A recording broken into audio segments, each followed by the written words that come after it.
Boa noite, irmãos. Nós estamos aqui hoje, dia 1º de abril, quarta-feira, dia de culto em nossa igreja, para mais essa live, enquanto nós estamos nesse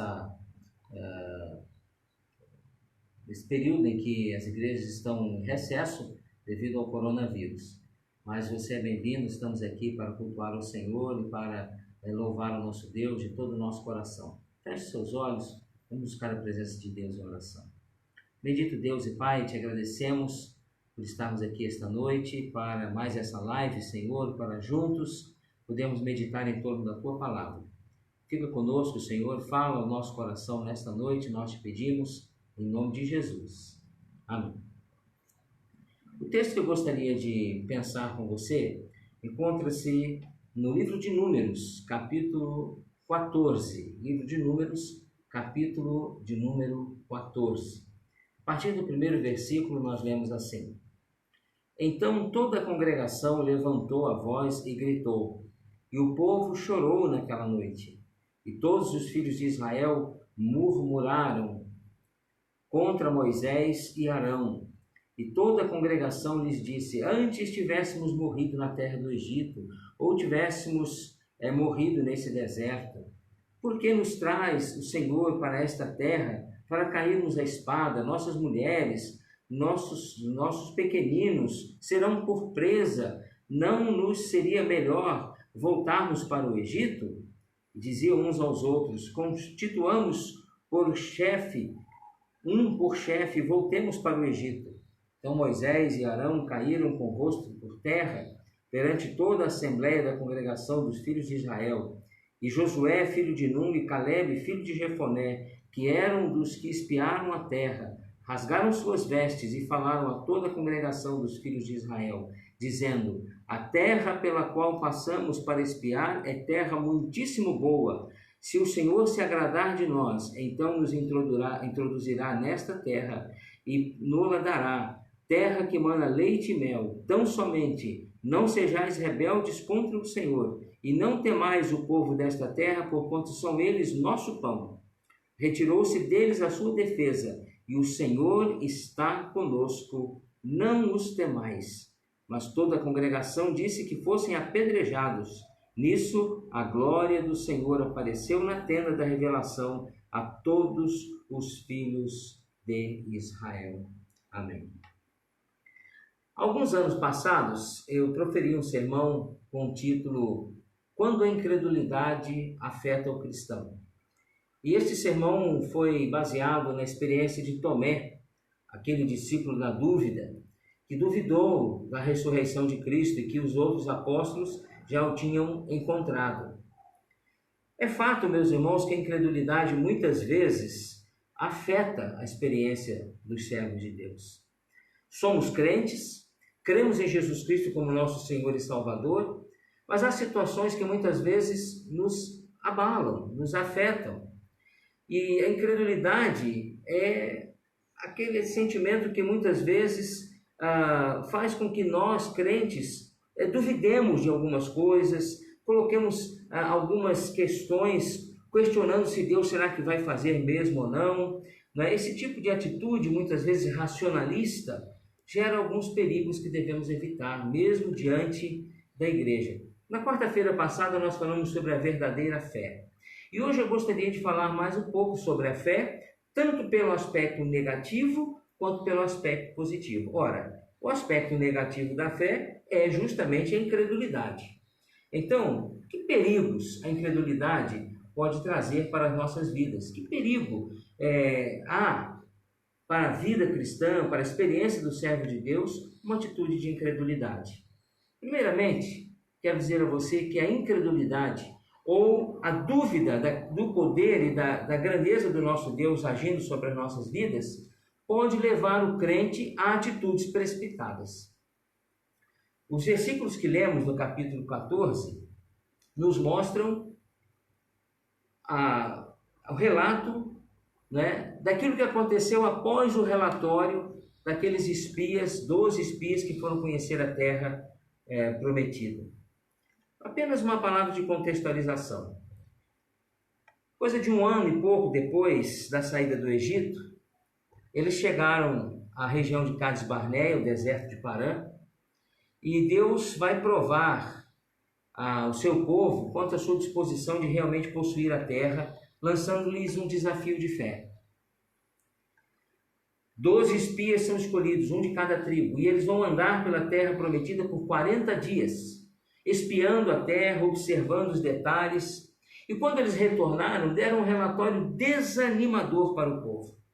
10 dos 12 espias observaram as vantagens da terra, mas deram mais ênfase às dificuldades que, humanamente falando, seriam intransponíveis. Se observar esse relatório, você pode observar no capítulo 13, a partir do versículo 25, 28 em diante, eles deram esse relatório até a altura do versículo 33. Mas, diante de toda essa dificuldade, Caleb e Josué, outros 2 espias, se levantam e tentam animar o povo, né? E dizendo a ele, olha, não se deixem infectar por esse vírus da incredulidade. Não era o coronavírus, mas era o vírus da incredulidade. Mas o povo, mesmo assim, continuou murmurando, continuou reclamando e queria até mesmo apedrejar Josué e Caleb, estabelecer outra liderança, tirando Moisés e Arão, para que eles pudessem voltar para a escravidão. Ora, diante da terra que Deus prometera, eles estavam preferindo voltar para a condição de escravos por causa da incredulidade, da falta de fé. Eles se precipitaram. Se precipitaram e se esqueceram das grandes manifestações de Deus. Eles já tinham experimentado coisas grandiosas de Deus, como, por exemplo, a abertura do Mar Vermelho, melhor dizendo, né? que se abriu e eles puderam atravessar a pé enxuto.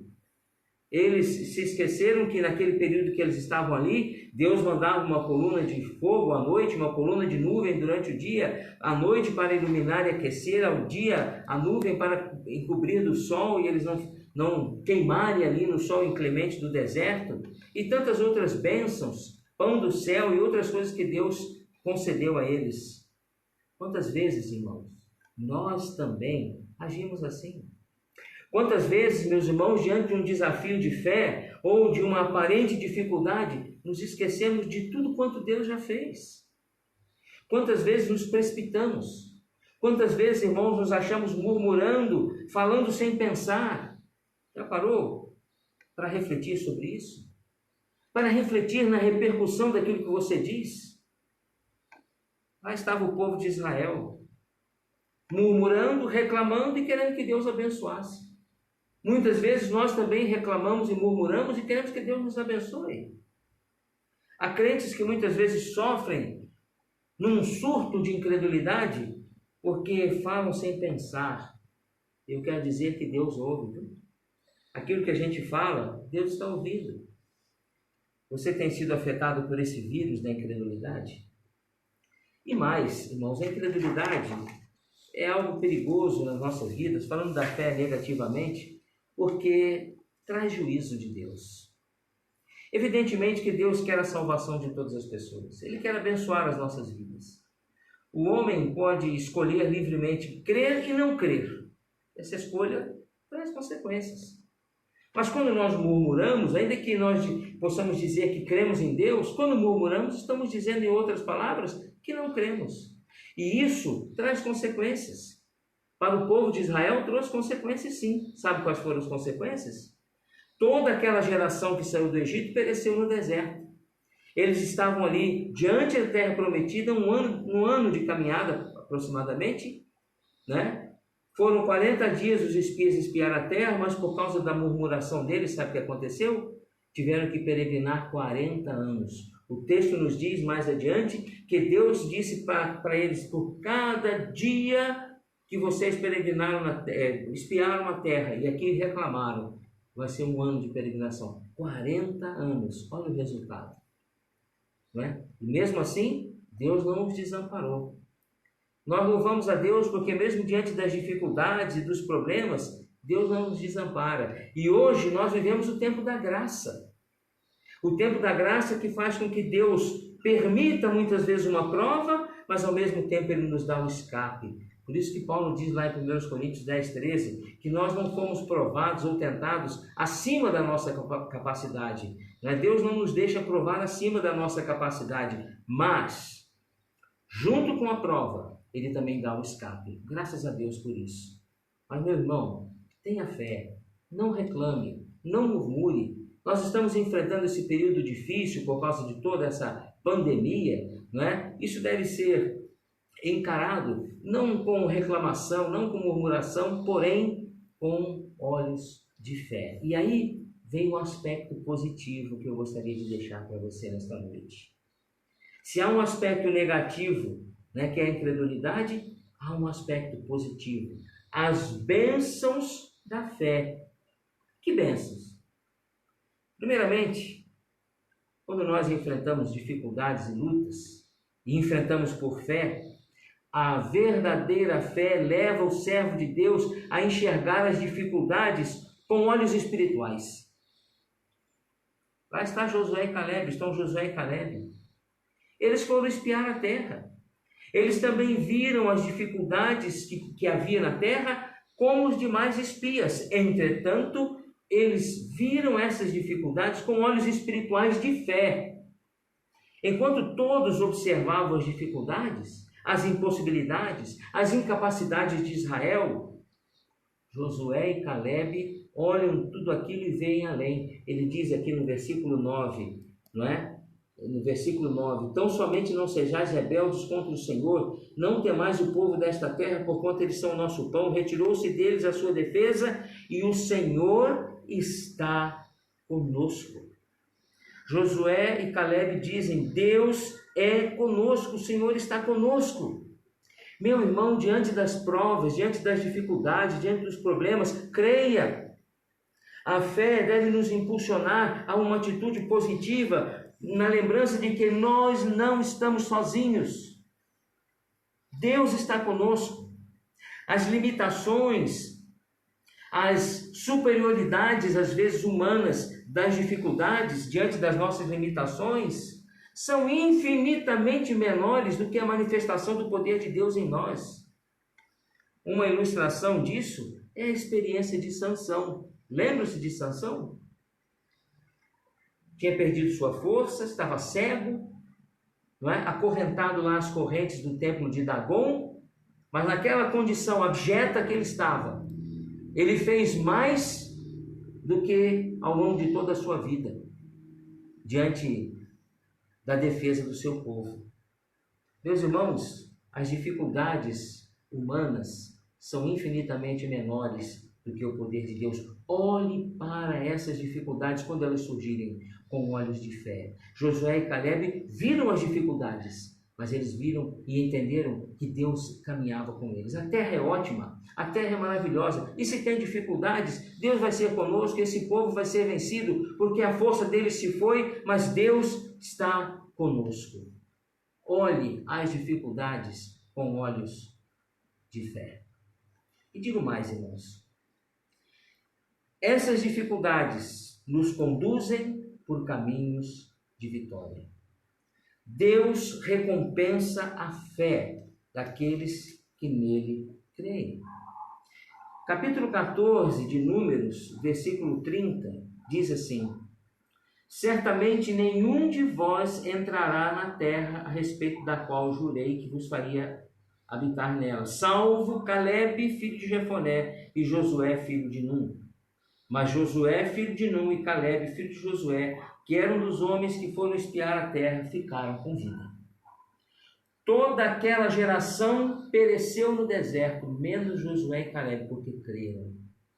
Creram no poder de Deus, creram que Deus estava com eles e que aquelas dificuldades haveriam de ser superadas, haveriam de ser vencidas, não haveria nada que pudesse impedir a manifestação do poder de Deus. Deus recompensa a fé. E aí, meus irmãos, anos e anos depois, um detalhe, quando Deus escolheu Caleb para ser um dos espias da terra, ele tinha 40 anos de idade. Quando Josué termina a conquista da terra e começa a distribuir então a terra entre as tribos, Ele vai cumprir aquilo que Deus determinara, dar uma herança, uma terra a Caleb. Isso está lá no livro de Josué, capítulo 14. 45 anos se passaram. E Deus vai cumprir aquilo que dissera lá atrás, que eles haveriam de permanecer com vida e entrariam na terra e habitariam na terra. Olha o que diz aqui a palavra de Deus. Josué, capítulo 14, o versículo de número 13 e 14. Então Josué abençoou Caleb, filho de Jefoné, e lhe deu Hebrom por herança. Portanto, Hebrom ficou sendo herança de Caleb, filho de Jefoné, o quenezeu, até o dia de hoje, porquanto perseverara em seguir ao Senhor, o Deus de Israel.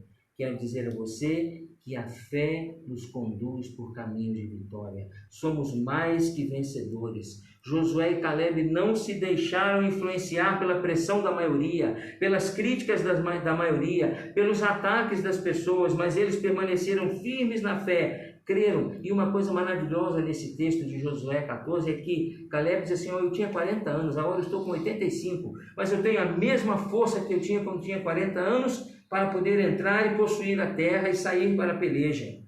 E Deus o abençoou de tal maneira que ele pôde entrar na terra e estabelecer-se naquele lugar. Eles creram e isso foi suficiente para eles.